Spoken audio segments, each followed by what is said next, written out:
Bharat G20 سے G3 کا سفر، یہ بظاہر بہت بڑی بات لگتی ہے اور بھارت میں بھی اس پہ ڈیبیٹ ہو رہی ہے اور انٹرنیشنل ڈیبیٹ میں اس بات کو ریجیکٹ کیا جا رہا ہے۔ ابھی میں نے ریسنٹلی ایک فرید زکریا صاحب کا انٹرویو انڈیا ٹوڈے پر دیکھا تو انہوں نے اس کو ایک طرح سے جوک قرار دیا، لیکن سوال یہ ہے کہ کیا G20 سے G3 کا سفر صرف پیسے کی بنیاد پر ہے یا اسپرٹ کی بنیاد پر ہے، سویلائزیشن کی بنیاد پر ہے، کلچر کی بنیاد پر ہے؟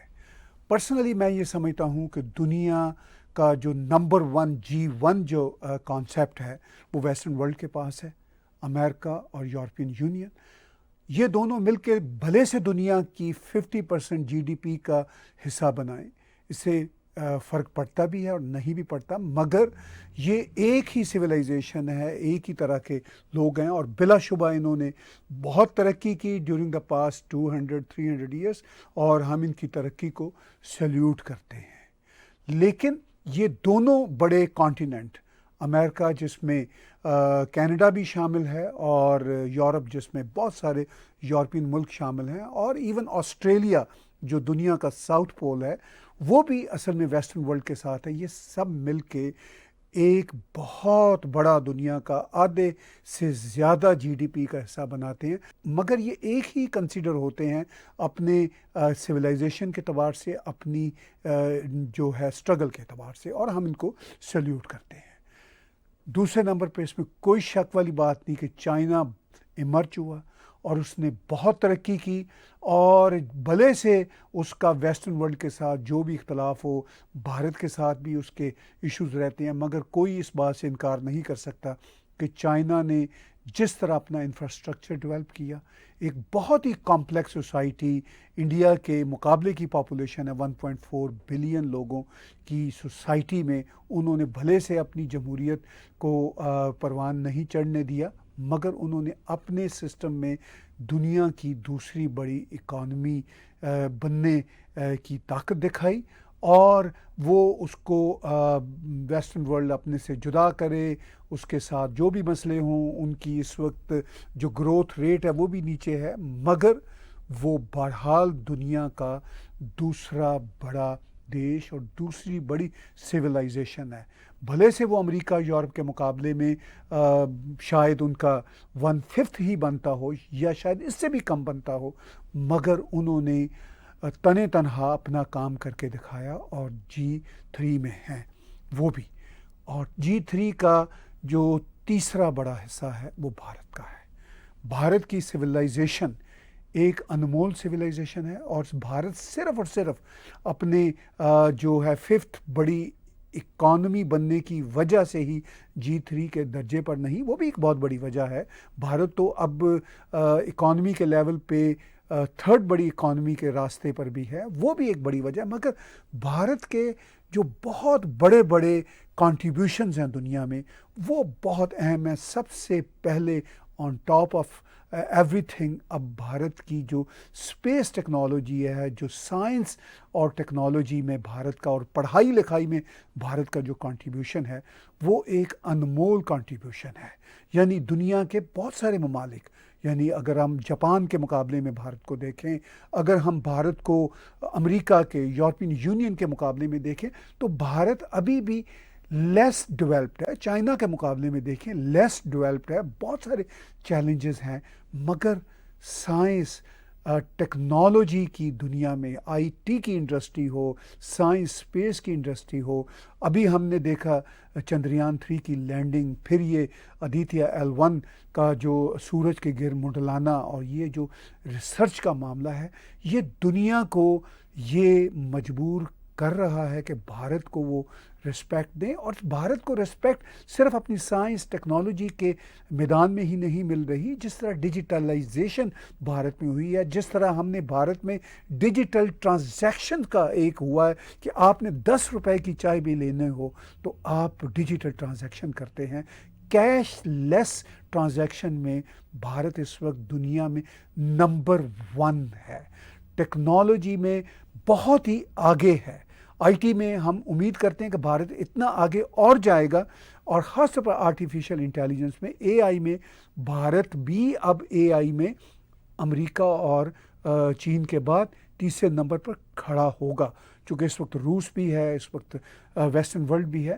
اور پھر بھارت کی جو رسپیکٹ ہے ورلڈ وائڈ گلوبل ٹیلنٹ کے حوالے سے، بھارت کی پڑھائی لکھائی کا یہ عالم ہے کہ اس کے پڑھے لکھے لوگ امریکہ کی بڑی بڑی کارپوریشنوں کے سی او ہیں، اور ہر جگہ پہ بھارت کے لوگ چھائے ہوئے ہیں. کام کاج میں وہ آگے نکلتے ہیں، محنتی ہیں، سمجھدار ہیں. اس کا کارن یہ ہے کہ بھارت میں گلوبل ٹیلنٹ بہت جسے کہنا چاہیے سپر قسم کا سامنے آ رہا ہے، اور یہ باتیں بھارت کو اس وقت G3 میں شامل کر رہی ہیں. میں یہاں پہ ناروے کی ایمبیسڈر جو انڈیا کو سرو کر رہی ہیں ان کا ایک ویڈیو کلپ آپ کے ساتھ شیئر کرنا چاہوں گا، اور پھر بات چیت کو آگے لے کر جانا چاہوں گا. This is a very good time to be in India. We are moving towards each other. The world is looking to India to achieve the sustainable development goals. We are dependent on India to achieve those goals. We would be very pleased to continue working with India. Norway was the first, or one of the first countries to recognize India as an independent country. We can work together on a lot of issues. I'm really happy to be here in India. And the ceremony that I went through yesterday was a very moving ceremony. Norway Europe کا ایک بہت ہی sophisticated ملک سمجھا جاتا ہے. اس کی ambassador جس طرح خراج تحسین پیش کر رہی ہیں انڈیا کو، یہ ایک انڈیکیشن ہے کہ یورپ کے تمام ممالک، امریکہ، آسٹریلیا، سبھی بھارت کو خراج تحسین پیش کرتے ہیں.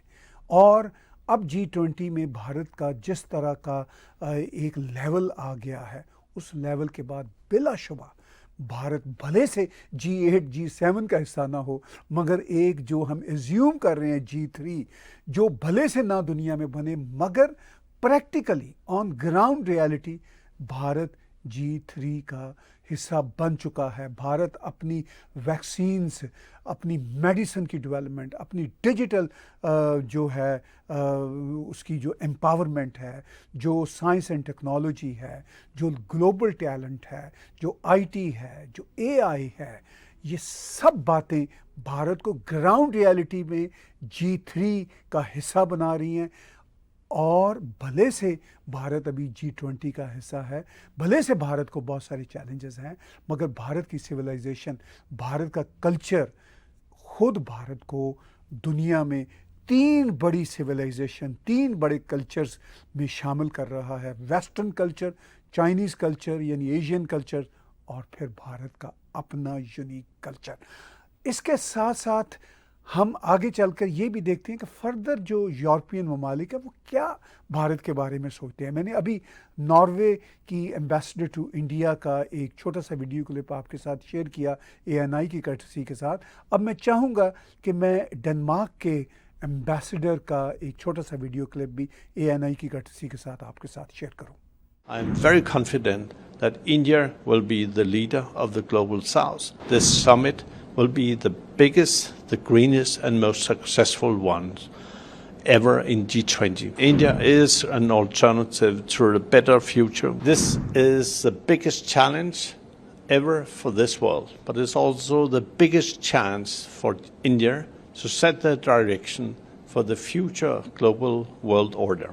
That is what India is going to do, and we are so hopeful that India will keep the compass and secure that the needle is pointing at the global agenda that will make us capable of handling all the challenges that we are facing. Climate, shortage of food, fuel, fertilizers. How do we deal with climate, financing, digitization? So great hopes as to the Indian presidency. Western world کے ایک اور ambassador to India نے کتنے precise لفظوں میں cut to cut India کی importance کو بیان کیا. یہ وہ باتیں ہیں جو سکرپٹڈ نہیں ہیں، جو انہوں نے کی یا جو باتیں میں کر رہا ہوں بالکل سکرپٹڈ نہیں ہیں. یہ باتیں دل کی باتیں ہیں، یہ باتیں گراؤنڈ ریالٹیز کے ساتھ جڑی ہوئی ہیں. بھلے سے یہ باتیں اسٹیٹ کے ساتھ ابھی اس طرح لگا نہ کھاتی ہوں، ابھی بھارت کو G1 G2 G3 کہنا اپرنٹلی نمبرز کے اعتبار سے ممکن نہ ہو، مگر ان نمبرز سے ہٹ کے جو گراؤنڈ ریالٹیز ہیں میں اس پہ زور دے رہا ہوں کہ بھارت کا جو یونیکنیس ہے وہ اس کو G3 کا حصہ بنا رہا ہے. بھلے سے G3 ایگزسٹ نہیں کرتا پریکٹیکلی، بھلے سے بھارت G7 G8 کا حصہ نہیں ہے، بھلے سے بھارت ابھی G20 کا ہی حصہ ہے، ان باتوں سے کوئی فرق نہیں پڑتا، مگر بھارت کی جو گلوبل ساؤتھ میں رسپیکٹ ہے، جیسا کہ اسی ویسٹرن امبیسڈر نے کہا کہ وہ جو پوری دنیا کے ممالک ہیں، افریقہ ہو، ساؤتھ امریکہ ہو، یہ جو پوری دنیا کے ڈیولپنگ نیشنز ہیں، وہ بھارت کو ایک حسرت کی نگاہ سے دیکھتے ہیں. ان کا یہ من چاہتا ہے کہ ہم بھی بھارت بن جائیں، ہم بھی میڈیسن بنا سکیں، ہم بھی پوری دنیا کو سپلائی کر سکیں. خود بھارت نے جب کووڈ کی ویکسین بنائی، 1.4 بلین کا دیش ہونے کے ناطے بھارت کو خود کتنی ضرورت تھی، مگر بھارت نے نہ صرف اپنی ضرورت کو پورا کیا بلکہ پوری دنیا کو فری بھی دیا اور مفت بھی دیا، اور اس کے ساتھ ساتھ کم پرائس پر بھی دیا. اور آن دا ادر ہینڈ جو بغل میں بیٹھے ہوئے تھے امریکہ کے، ساؤتھ امریکن کنٹریز، وہ بیچارے تب ویکسین کو ترس رہے تھے. تو یہ ہے بھارت کا بڑا پن، بھارت کا بڑا دل. جب بھارت میں G20 کے حوالے سے یہ کہا جاتا ہے، جو بھارت کا ایک ہندوازم کا ایک خاص موٹو ہے کہ ہم ایک ہی دنیا ہیں، ہم انسانیت ایک ہی دنیا ہے، یہ ہے بھارت کا پیغام. اور یہ واقعی بڑا امپورٹنٹ پیغام ہے. اور انٹرسٹنگلی بات ایک اور بھی ہے کہ پوری دنیا میں جب بھی یہ بڑے دیشوں کا اکٹھ ہوتا ہے، چاہے G7 G8 ہو چکے، رشیا کو نکالنے کے بعد ابھی G7 رہ گئے، پہلے G7 ہوتے تھے، چاہے G20 ہو، جب بھی اکٹھ ہوتا ہے، جہاں کہیں بھی ہوا، ایک بار کینیڈا میں بھی ہوا، تو بڑے خوفناک پروٹیسٹ ہوئے ان دیشوں کے خلاف. مگر بھارت میں G20 کو سیلیبریٹ کیا جا رہا ہے. گلی گلی، کوچے کوچے، محلے محلے میں G20 کے سائنز لگے ہوئے ہیں، اور جو وہاں کے عام لوگ ہیں، بالکل گلی محلے کے لوگ، وہ اس کو سیلیبریٹ کر رہے ہیں. یہ نہ تو کسی اور جگہ پہ دنیا میں ہوا، ساؤتھ امریکہ میں بھی ہوئے یہ سمٹ، یورپ میں بھی ہوئے، کہیں پر بھی ان کو اس طرح سیلیبریٹ نہیں کیا گیا جس طرح بھارت میں سیلیبریٹ کیا گیا. اور بھارت میں کیسے سیلیبریٹ کیا جا رہا ہے اور کیوں کیا جا رہا ہے، اس پہ میں بھارتی ایک بیوروکریٹ کی، جو فارن آفس کے ان کے بیوروکریٹ ہیں، ان کا ایک ویڈیو کلپ آپ کے ساتھ شیئر کرنا چاہتا ہوں تاکہ آپ کو ان کے پریسائز لفظوں میں اندازہ ہو. We want to showcase modern face of India as well. We showcase Indian culture, crafts and cuisine. We are going to showcase progress in the field of digital sector. We showcase Indian culture, crafts and cuisine. That's part of, you have seen the G20 meetings focusing on 3 Cs. There is another aspect of showcasing India. Not many people know that the democratic roots or the democracy as a concept, as a participatory governance, the roots are here.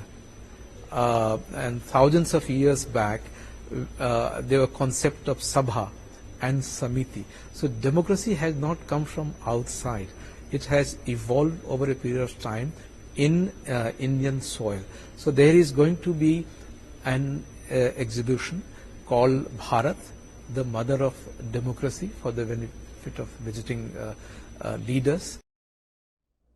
Bharat کے یہ senior bureaucrat جو باتیں کر رہے ہیں وہ بہت ہی precise ہیں، اور اس میں انہوں نے ایک بات کا اور اضافہ کیا. جو باتیں میں نے کی ان میں ایک بات کا اور اضافہ ہوا کہ جو ڈیموکریسی ہے بھارت میں، وہ کوئی باہر سے آئی ہوئی چیز نہیں ہے، یہ بھارت کے اپنے اتہاس کا حصہ ہے. بھارت کی جو ہزاروں سال کی سویلائزیشن ہے، اس میں جو سبھا کا کانسیپٹ ہے، یہ اس کی کنٹینیوشن ہے. تو بھارت اپنی یونیکنیس میں، جس میں ڈیجیٹلائزیشن کی ایک بڑی دنیا ہے، آرٹیفیشل انٹیلیجنس کی ایک اہم دنیا ہے، پھر بھارت کا جو پورے کا پورا سٹرکچر ہے ٹریڈ کا، سمجھنے کا، بزنس کو آگے لے کر جانے کا جو بھارت کی اور بھارتیوں کی جینیٹکس میں رویہ ہے، وہ سائنس اور ٹیکنالوجی میں جو رویہ ہے، اور جو پھر بھارت میں پڑھائی لکھائی کا جو ایک ٹرینڈ ہے جس کی وجہ سے گلوبل ٹیلنٹ پیدا ہوتا ہے، اور پھر بھارت میں جس نوعیت کی سائنس میڈیسن کی ڈیولپمنٹ ہو رہی ہے، وہ بھارت کو پریکٹیکلی آن گراؤنڈ تیسری بڑی پاور اور تیسری بڑی civilisation in terms of culture بھی بنا رہا ہے۔ اگرچہ میں نے جیسا شروع میں کہا، بیچ میں کہا، آخر میں پھر کہہ رہا ہوں، اگرچہ اس بات کا کوئی واضح فارمولہ نہیں ہے G3 کا، مگر بھارت میں یہ بحث ہو رہی ہے، اور اس ڈبیٹ کو جب بھارت کے کچھ انٹلیکچوئل انٹرنیشنل انٹلیکچوئلس کے ساتھ شیئر کرتے ہیں، جیسا میں نے شروع میں فرید زکریا کے ایک انٹرویو کی بات کی، تو وہ اس کو شاید مذاق میں لیتے ہیں، مگر گراؤنڈ ریالٹی میں G3 بھارت ہے، اور اس کا جو گرو ہے، اس کا جو فخر ہے، وہ تمام ساؤتھ ایشین کو لینا چاہیے، چاہے وہ بنگلہ دیشی ہوں، چاہے وہ پاکستانی اوریجن کے ہوں، چاہے وہ نیپالی، بھوٹانی، مالدیپ یا شری لنکن ہو، یا اس ریجن کے سارے لوگ ہوں، اور پورے گلوبل ساؤتھ کو بھارت کی اس ترقی کو اور بھارت کی اس جنراسٹی کو نہ صرف اپریشیٹ کرنا چاہیے بلکہ سیلیبریٹ بھی کرنا چاہیے۔ آج کا ولاگ میرے ساتھ دیکھنے سننے کا بہت شکریہ۔ آپ ٹیگ ٹی وی کے یوٹیوب چینل کو سبسکرائب کیجئے، اور اسی یوٹیوب کے چینل پہ ڈونیٹ کے بٹن کو کلک کر کے آپ ہمیں پیٹریون، کریڈٹ کارڈ، یا آپ ہمیں پے پال کے ذریعے کنٹریبیوٹ کر سکتے ہیں۔ بہت بہت دھنیہ واد۔